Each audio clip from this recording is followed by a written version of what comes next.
Cities podcast. I am Deepa Mehra, your host for today. As a dedicated yoga and meditation enthusiast with over a decade of experience, I have committed my life to helping people find balance and calmness. Today, I'm thrilled to explore the profound connection between mindfulness and daily commutes with industry leaders.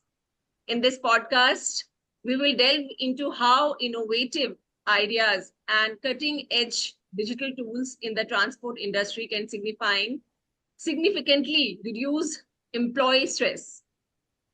City offers managed mobility services designed to ease the burden on facility heads by managing known core transport tasks. This comprehensive service streamlines transport management, allowing facility heads to concentrate on their primary responsibilities.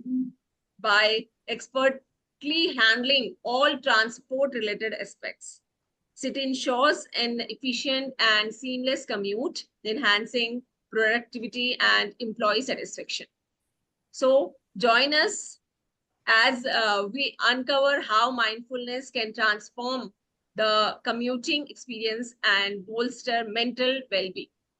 So again, let me welcome Mr. Praveen Upadhyay, who has handled large real estate projects, facilities, transport, physical security, procurement, cafeteria, space management, vendor management, labor compliance, and EHS across multiple industries. Currently working with the Bitsua Consulting. So, Mr. Praveen, for our viewers and listeners, may I request you to give a brief introduction of yourself? Hi Deepa, thank you very much for having me here. It's my pleasure to be part of this podcast. I have overall 35 plus years of experience. First 10 years of experience was with Express Industry, where it was DHL. That was my first job, which I joined in Delhi. And after that, I moved to travel and tourism. That was around for 3 years. I was with ITC and RNK Tourism. That was again in Delhi. And then I moved to BPO. So G Capital International Services was my first BPO organization where I moved, and I was there for around 4.5 years. So there actually I had managed the employee transportation. That was my first introduction towards employee transportation. And then after being serving there for 4.5 years, then I moved to Bangalore. I was with JLL for at least 1 year. There I was pulled in to manage transport of Accenture, which was, I'm talking about like 2006. That was around 17,000 employees transportation used to be there. Bank 1, Bank 2, Bank 3, Bank 4. So it's a huge responsibility during that time, and that time we were struggling transportation with all manual thing. There was no software. Those are all Excel based routing used to happen on daily basis, and then daily distribution and all that. And we were struggling to get the software part on that. So we did our first um, test on software during those days. And then after that I moved to HSBC. So there again I joined as a AVP support services for transportation and fleet management. This vertical was not there in HSBC earlier, but that was with us, it was created. And then we were able to manage it very efficiently. And it took us 1.5 years to streamline the employee transportation in Hyderabad, Bangalore, Kolkata. Vizag was very small location. But yeah, the first success story was Bangalore, and then Hyderabad, followed by Kolkata. And after having worked with HSBC for in transportation for 1.5 year, then I moved into facilities. So there the transformation happened from employee transportation to facilities, because I also wanted to learn what is facilities.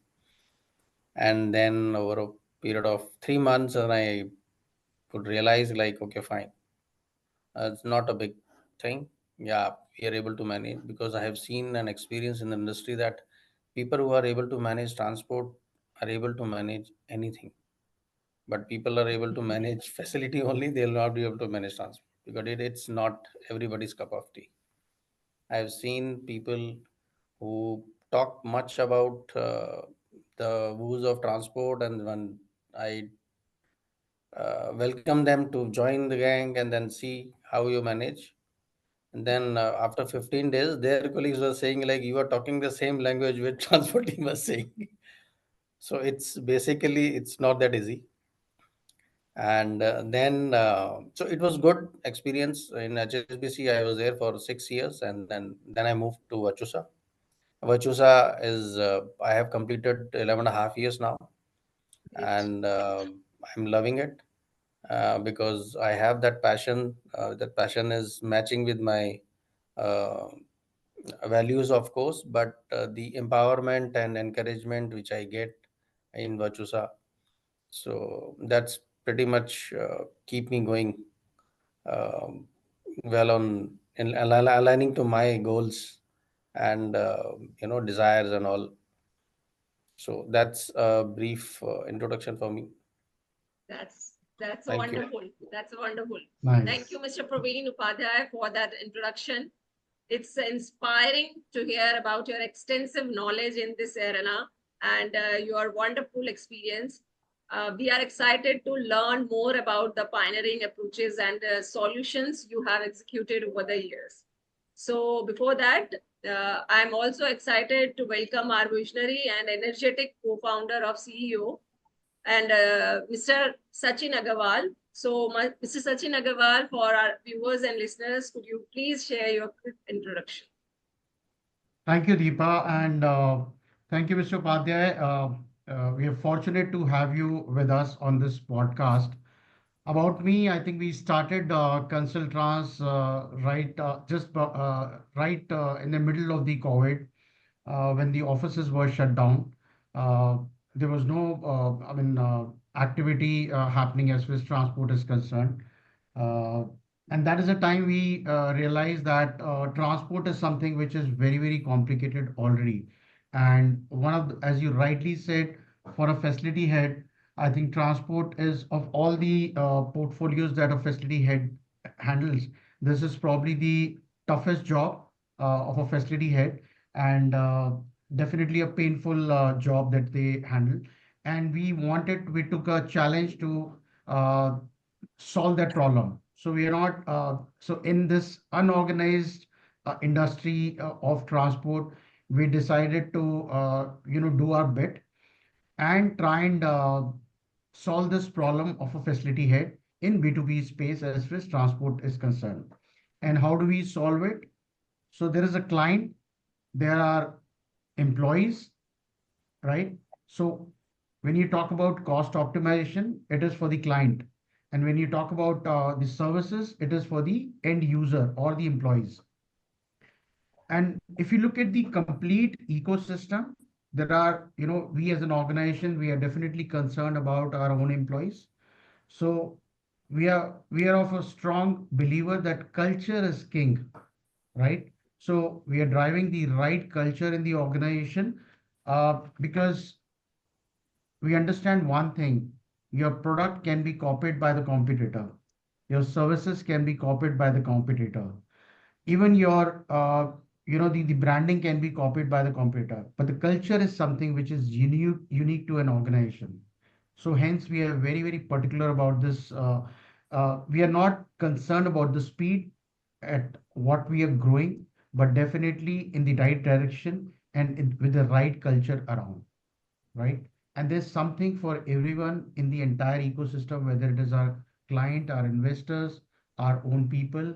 Because for me, my team is my client. And if they are happily working here, they will ensure happy customers as well. So that's a brief on Consultrans and me in the last 3 years of journey. Thank you. Good to know. So Thank Yeah, you. thank you, Mr. Upadhyay. So, Mr. Upadhyay, I was going through your LinkedIn profile and I read these three words: ecophile, extroversion, and reformer. Okay. So, yeah, would be happy to know more about it for our viewers and listener. If you can just share some thoughts around it. Okay. Actually, see, being an ecophile refers to a person who has a deep love, respect, and commitment to the environment and the nature world.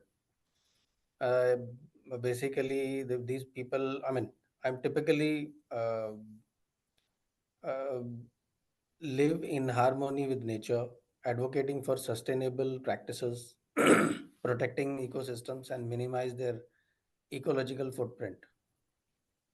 Um, I love the practices like conserving resources, reducing waste, supporting conservation efforts, and promoting environmental awareness in our communities. So, in essence, ecophil, when you say like it's a someone who strives to protect and preserve the earth for future generations. That's what I call. And extroversion, you say like it's a personality trait that describes someone who's outgoing, energetic, and sociable, and who tends to find gratification from the outside world and thrives on social interactions. Because I am an extrovert kind of person, so I love meeting people. That's why I am part of lot of social forums. I have global. I'm part of Global Association for Corporate Services. I am a member of ICA, member of Fire and Security Association of India. I am the CWC Core Working Committee member of Hyderabad chapter for FSCI, board member of Infra. So I mean, keep doing whatever I am able to see. I am able to do something to give back to the society. So that's what I keep doing that. Um, you're talking about that Reformer, reformer, like the person reformer. like, yeah, who devoted to bringing out significant change in attitudes and practices. Uh, so it's basically like in society generally, or particularly in an organization, because I was able to do many things within transport. We were the first person to get the back-to-back concept introduced in transport industry. This I'm talking about way back 2002. So because of that, it used to we have huge savings per month. It was around 10 to 12 lakh rupees per month that time. It was huge. So that was there. I was the first person to get 15 minutes transport uh, rostering, 15 minutes rostering introduced. I mean, being there's no uh, what do you call automation system during that time. I'm talking about 2004, where your routing is happening through Excel sheet on the system. Manually, people are doing, and you were able to roster till 7:45 for 8 o'clock drop, for which the first vehicle will roll out at 8:20. So you have literally like 25 minutes with you guys to, I mean, with us, so that you are able to get the first vehicle rollout with all the details shared with all the commuters. So I mean, those kind of things I have seen, and then later, so many other things I've done, so many projects where we were able to get uh, maximum, I mean, optimum utilization of all the resources. I did many projects. So I mean, I'm part of that reform I was just talking about. That's what I was, and I am, and still I'm doing that. Fantastic. Yeah. And So the I will challenges say were, somebody who has worked in Jackis or Converges during those days. yeah, He's a postgraduate in transportation. correct. Because these are the two these are the two companies who uh, you know if you meet people in facilities or transport today, somewhere sometime they would have served these companies, and they were the people who launched technologies actually from the other side of the table. They are the Correct. people who taught transport to the entire industry. Correct, correct, correct. And on top of it, combining your experience with Accenture, which is again an ocean, when you talk about transportation, and HSBC is, and you know, BPO, IT, banking, financial industry, you've done it all. Correct. That's Great. what. So we, See, during those days, since we were, acha, another thing was that there was no GPS in the system. GPS was being introduced. I saw when I was in Jackets, people used to come from Bangalore because I was with an Uppal at Hyderabad. So they used to come, ki, sir, this is GPS, this is what. I said, okay, fine, let's go. So I went along with them in the vehicle, so we traveled around 10 kilometers, 10 to 15 kilometers, and then I found that there is a lag of 10% of every 10 kilometers run. There is a difference. If I'm going in A vehicle, that's showing me some other odometer. If I'm going in B vehicle, some other, and C vehicle, some other. So I did that check with at my level. Then I found, I don't know whether I was right or wrong, but I mean, though that is what I could gather. I asked them, why? What is the difference between these vehicles odometer? Though here it is the same distance. So he was not able to answer. So I said, I think this is maybe because the vehicle is running on tire. If the tire is new brand, then it is fine. If it अगर वो घिसा हुआ है, तो then it will take more round, and then it will have some kind of difference. So difference, that is yeah. what I could tell him. That he was said, I was listening you. This is first time, but yeah, what you're saying is right. So I gave them like I think you should keep a 10% leverage buffer Delinquency, yeah. between the actual and this, because that time it was evolving.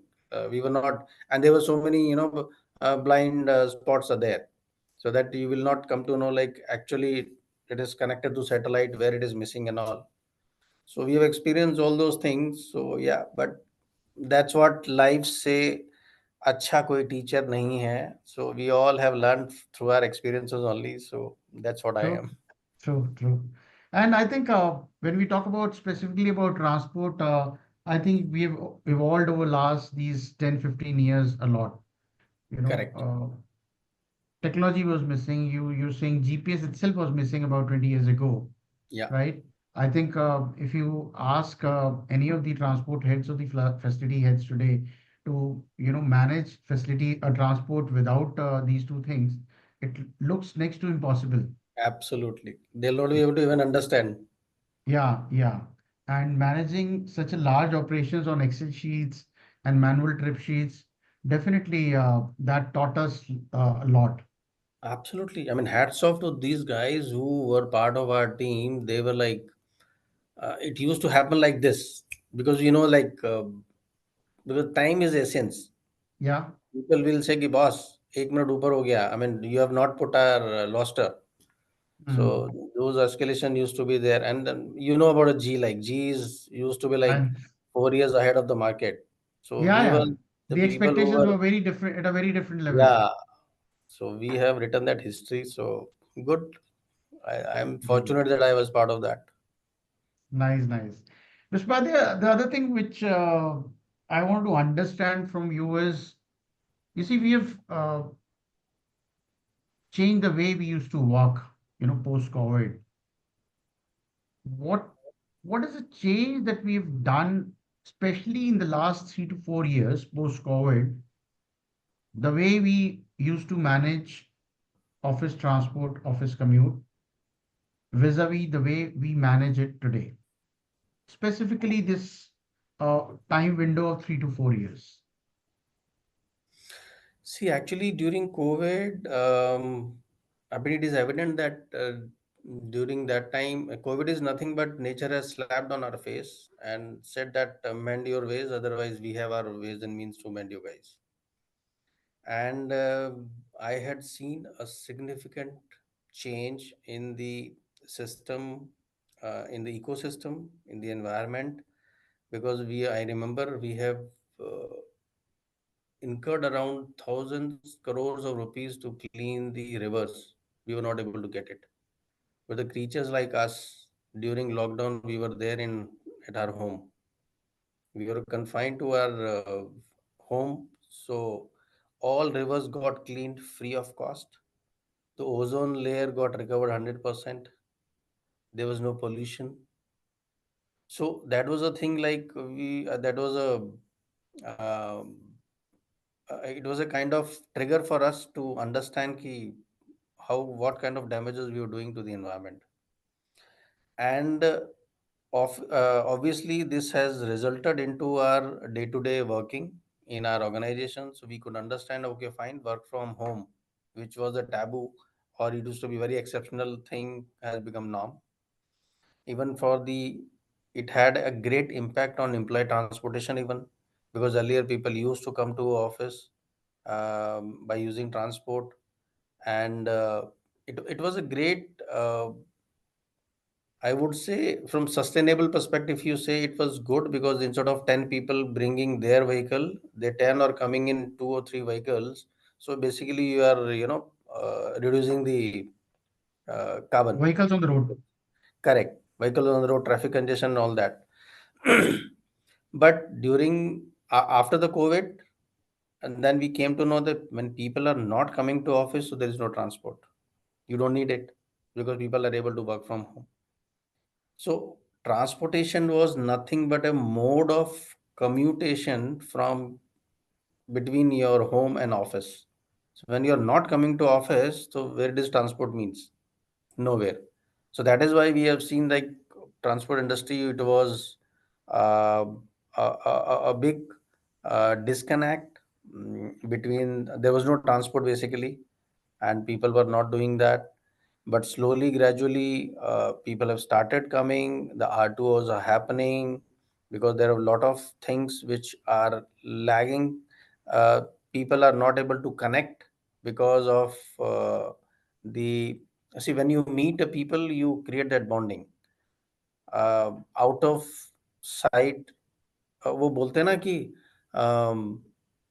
Out of sight out of mind. अगर आपने किसी को नहीं देखा है तो वो आपके दिमाग में नहीं है. So that is what is kind of happened because I have seen people who have during COVID, they have not even seen the office. They have joined and left the organization also. Exited as well. Absolutely. Correct. So where are you going to get the connect, with bonding and all that? So now I think Look at the that EY case, that girl, correct. who passed away. Uh, Nobody knew her. Absolutely, absolutely. So, Yeah. so, so now the thing is, people are coming, and over a period of time, the transport system, transport technology is so evolved that now people are able to know their all the details of the vehicle, where exactly it is, how much time it is going to, it will take time to reach me, and how much time I should, I mean, you're able to plan better. Yeah. So that's the plus point of the technology of transportation today we are having. Correct. And again, from sustainability perspective, four people are coming in one particular cab, so we are reducing the uh, pollution of those four ways of commuting. These guys must be doing.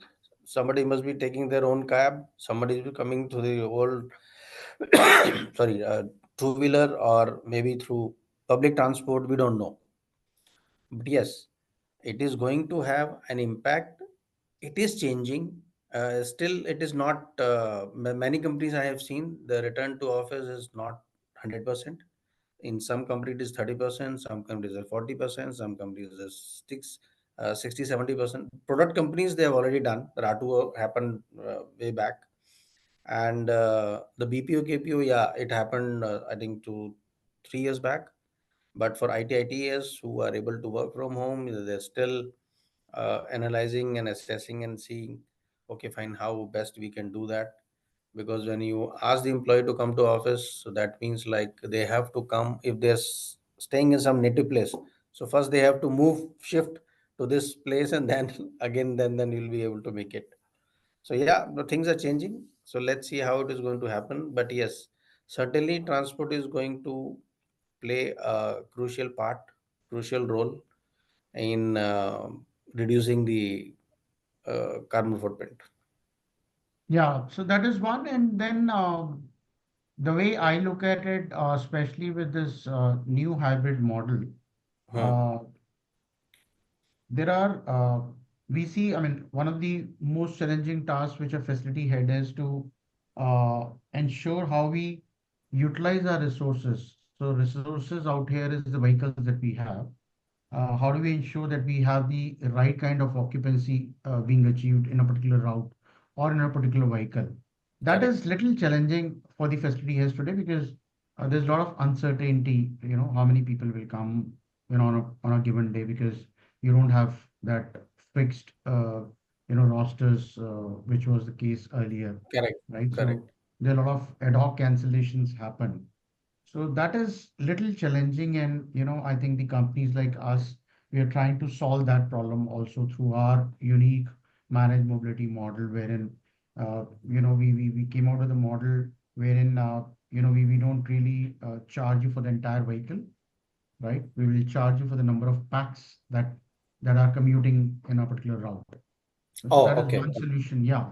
So if a sedan is bringing only two people, why should you be paying the entire cost of the sedan? Right. So that's the we are working on that and successfully implemented at a couple of sites. Those are Hmm. the solutions that I'm talking about, and then I'm sure our counterpart are working towards solving this problem of facility heads, especially post-COVID, right? So Correct. that's so the other thing which you spoke about sustainability, you spoke about giving it to the society, and I see you're really passionate about it. So if you can just highlight some of the CSR activities that that have been that have taken place in the organization that you represent in the last 1.5, 2 years, for the benefit of our viewers and listeners, please. CSR, we believe we have done the recent one. I took a part where we had created 10 solar based borewells pumps in Amarabad forest for the wildlife to source the water for species, because these animals, they used to travel around I mean long distance to fetch the water. So we worked with the forest officer, and then we had found some 10 strategic locations where they were able to get uh, the water. Uh, we can have the water repository created so that these species, they don't need to travel much. So otherwise, what happens that they will travel villages and they will get into those villages, and then it may be a fear for them also. So by doing that, Wow. it was very nice that we were able to make it, and then we have given the responsibility to the DFOs, district fire officers, like keep a check, like how many people I mean animals are getting benefited of this. So all that that is there. Wow. So we have a data, we are maintaining a data for that. Yeah, yeah, correct, correct. That's what We are we monitoring that as well. absolutely. So you see huge improvement. Yeah, we yet to get, because we told them to give us at least 3 to 4 months gap. The reports. So we are yet to get the first report. Wow, wow. All the organizations should think into that in that direction actually. Yeah, and That's a the great second, like initiative. we have installed around 10 water dispensers where you get the air through. You get the water through air. So there is a machine. We call it Meghdut. So that we have installed in 3 government schools. And then we have constructed some classrooms for the school children. So these kind of CSR activities going on, and we are pretty excited. We have adopted a lake also near our office, so we are trying to rejuvenate it. So let's Wow. see how much time it is going to Wonderful. take. Yeah. Wonderful. I think 20 minutes are very less to, have a interaction with you. That I think we'll take it up offline. Sure. Great. So Deepa, over to you. So thank you so much, Mr. Praveen and Sachin. Engaging with you both is truly inspiring and had impactful conversation. Your active leadership and insightful knowledge sharing continuously motivate our audiences and fostering growth, invention in the ever evolving transport industry. Learn a lot of things as well as. So, Mr. Praveen Upadhyay, as an outsider, how do you see Consulttrans as an organization? What's your perception about CT as a brand? Concentra's, but I have, as I've heard through our counterparts in Gurgaon and Delhi. So I think the Consultrans is they offer managed mobility and consulting services covering entire gamut of transportation and logistic needs for the clients. And I think you guys are doing good. The purpose of your existing is to evaluate, assess, and showcase the awesome opportunities to the clients in a specific domain where you are able to make some difference. And I'm sure you guys are doing good, and all the very best to you. Thank you. Uh, Thank you very much. Thank you, Mr. Praveen Upadhyay, for your kind words about the city. Your insights and experiences are incredible, valuable, motivating us to innovate further in our industry. So, hearing such encouraging feedback from you truly inspire us to continue developing impactful solutions. So, again, before we conclude, could you please share a one-line message for our viewers and listeners that captures your insights and advice? One line message. One line message. Okay. It can be two So line as well as. yeah. See, for me, I mean, because that's what I have learned, and then I'm just want to share here that there are medicines I think you should love and keep taking, not the antibiotics I'm talking about, but let's say exercise, it's a medicine, fasting, it's a medicine, natural Yes, food, laughter, yes, vegetables and fruits, sleep, early morning sunlight, loving yourself, loving others, gratitude, letting yeah, go of offense. So these are the medicines I think you should keep in your life. And I always say, like, who's your life partner? So your life partner is not like your mother, father, wife, son, husband, daughter, friends. Your life partner is your body. So you yes, Wow. take care of your body, love yourself, and body will love you. yeah, Because even if you want to do something good for others, you'll be able to do only when you are good. yeah. So that is only the thing I will say, because this is what I practice Follow. daily, day-to-day basis. That is what I can say to all of our viewers. Yes, thank you, Excellent. Mr. Praveen Upadhyay, for sharing your invaluable insights and perspectives with us about health, about physical health, mental health. So, your expertise and thoughtful contributions have greatly enriched our discussion. So, again, we are sincerely grateful for your time and for sharing such valuable insights in this wonderful conversation. At CT, our mission is to provide value based, hassle free, and stress free office commute services. And your experiences from a large enterprise perspective have been incredibly enlightening. So we would also like to extend our heartfelt thanks to our viewers for their valuable time and patience in listening to this podcast. So stay tuned for our next episode where we'll bring you more insights from CT on the latest trends in employee transportation. Thank you and see you soon.